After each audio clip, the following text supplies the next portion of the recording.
सुप्रभात बच्चों, आज की क्लास में आप सभी का स्वागत है। वो आगे बढ़ते हैं जो सूरज को जगाते हैं। वो आगे बढ़ते हैं जो सूरज को जगाते हैं। वो पीछे रह जाते हैं जिनको सूरज जगाता है। इसका मतलब है बच्चों कि हमें सूरज के निकलने से पहले सो कर के उठ जाना चाहिए, और जो बच्चे सूरज के निकलने के बाद उठते हैं वे अपने जीवन में पीछे रह जाते हैं। यानी इसका मतलब ये है, आप समझिए कि हमें सुबह जल्दी सो कर के उठना चाहिए। बच्चों, आज हम सीखने जा रहे हैं आहा की मात्रा वाले शब्द, यानी आहा को हम विसर्ग कहते हैं, और इसका किस प्रकार से हम व्यंजन में स्वर में लगा करके शब्द बनाते हैं, हम इसके बारे में ही आगे पढ़ेंगे। विसर्ग आहा के बारे में पढ़ने से पहले आज हम स्वर और व्यंजनों की छोटी सी पुनरावृत्ति करेंगे।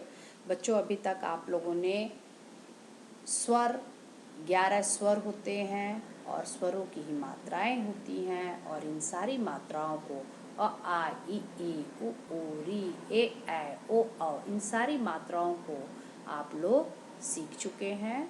सो मैं उम्मीद कर रही हूँ कि आप लोगों को यह याद भी रहेगा। अनुस्वार में अंग और विसर्ग आहा, इसके बारे यानी अंग के बारे, अनुस्वार अंग के भी शब्द आप लोग पढ़ चुके हैं। विसर्ग आहा हम पढ़ने वाले हैं आगे। बच्चों देखिए, ये जो व्यंजन है ना, क ख ग घ अंग, तो क से अंग तक के जितने भी व्यंजन हैं उनको हम क वर्ग में लिखते हैं। च छ ज झ इया, इसको हम च वर्ग कहते हैं, यानी च से इया तक के शब्दों व्यंजनों को हम च वर्ग में रखते हैं। फिर ट ठ ड ढ ढ़ र ढ, इसे हम ट वर्ग में रखते हैं, यानी ट में जितने सारे शब्द आते हैं ये सारे ट वर्ग के शब्द कहलाते हैं। शब्द यहाँ पर ये व्यंजन है, ये सारे व्यंजन ट वर्ग के व्यंजन हैं। त थ द ध न, ये त वर्ग के व्यंजन हैं, और प फ ब भ म, ये प वर्ग के व्यंजन हैं। तो ये सारे व्यंजन हैं, और इन्हें क वर्ग, च वर्ग, ट वर्ग, त वर्ग, प वर्ग में रखा गया है। ये जस्ट आपके नॉलेज के लिए है, आप लोगों की जानकारी के लिए है कि कोई मात्रा नहीं होती है, और इसीलिए बिना मात्रा वाले शब्दों को हम अमात्रिक शब्द कहते हैं। इसके बारे में आप लोगों ने पढ़ा हुआ है। जैसे देखिए, ब स बस, न ल नल, ह ल हल, क ल श कलश।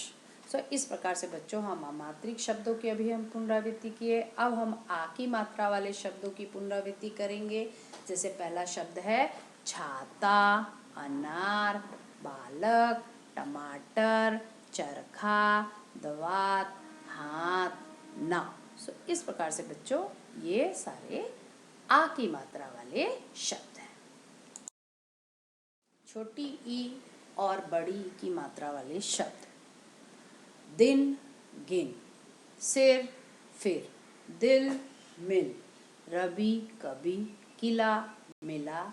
फिर बड़ी ई की मात्रा वाले शब्द हैं। बच्चों, ये इन सारी मात्राओं की हम पुनरावृत्ति कर रहे हैं, तो आप भी मेरे साथ साथ पढ़ सकते हैं। खीर, चीर, कील, झील, बड़ी, छड़ी, फली, कली, नानी, काकी। ऊ, छोटे ऊ और बड़े ऊ की मात्रा वाले शब्द। गुप, चुप, कभी भी छोटे ऊ की मात्रा हम जल्दी से पढ़ते हैं। गुप, चुप, सुन, चुन, कुल, खुल, अनु, तनु। बड़े ऊ की मात्रा वाले शब्दों को हम थोड़ा आराम से पढ़ते हैं। भूल, मूल, सूप, धूप, बालू, आलू, शालू, तालू। मुझे उम्मीद है बच्चों आज आपको अ की मात्रा से शब्द बनाकर लिखने व पढ़ने में बहुत मजा आया होगा। आपको जब भी समय मिलेगा आप इन सभी शब्दों को एक बार पुनः खुद से पढ़ने का प्रयास करेंगे। ठीक है, अपना ख्याल रखिएगा। आपका दिन शुभ हो। धन्यवाद। अब हम यहाँ पे करेंगे एक ही मात्रा की पुनरावृत्ति। आप मेरे साथ बोलिए। पेड़, केश, रेत, देश, ठेला, रेखा, करेला, नेवला। ए की मात्रा वाले शब्द हैं पैर, चैन, मैना, मैदा, जैसा, पैसा, मैदान, फैलना।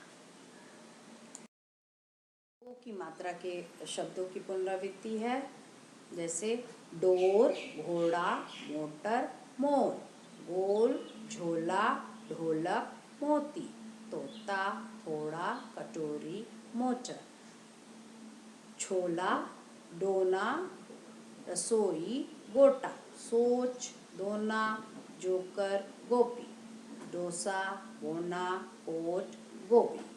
और बच्चों ये दाहिनी तरफ है औ की मात्रा वाले शब्द। मेरे साथ साथ आप लोग इसे पढ़ेंगे। फौज, हौज, मौज, नौका, मौका, गौरव, पकौड़ी, जौहरी, बौछार। बच्चों इसके पहले यानी आप लोगों ने आज एक नया आहा शुरू करने के पहले अंक की मात्रा वाले शब्द पढ़े हैं। बहुत सारे शब्दों को आप लोगों ने पढ़ा है।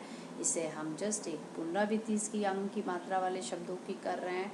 जैसे बच्चों देखिए अनुस्वार, अंक को हम अनुस्वार कहते हैं। तो जैसे अंक की अनुस्वार लगाने से द पर अनुस्वार लगाने पे बन गया दंगल, और म पर अनुस्वार लगा करके फिर ग और ल जोड़ने से बना शब्द है मंगल। मंगल यानी दंगल मंगल। आज हम शुरू करेंगे आहा की मात्रा यानी आहा से बनने वाले शब्द, और आहा को विसर्ग कहते हैं। सो पहला शब्द है प्रातः। प्रातः, प्रातः यानी सुबह। छ यानी 6 नंबर है ये हिंदी का 6। फिर नीचे देखिए बच्चों, आइए छह, छ, अतः, पुनः, छ, छ। हमारे साथ दोहराइए आप सभी लोग। छ, छ, अतः, अतः, पुनः, पुनः, नमः, नमः, प्रातः, प्रातः, प्रायः, प्रायः। इस प्रकार से बच्चों विसर्ग लगा करके इस प्रकार के शब्द बनते हैं और उन्हें हम इसका उच्चारण भी करते हैं। जैसे छ यानी 6, अतः यानी अंत में, पुनः यानी दोबारा, नमः यानी नमस्कार, प्रातः सुबह, प्रायः यानी ज्यादातर, अधिकतर। ये इसके हो गए अर्थ।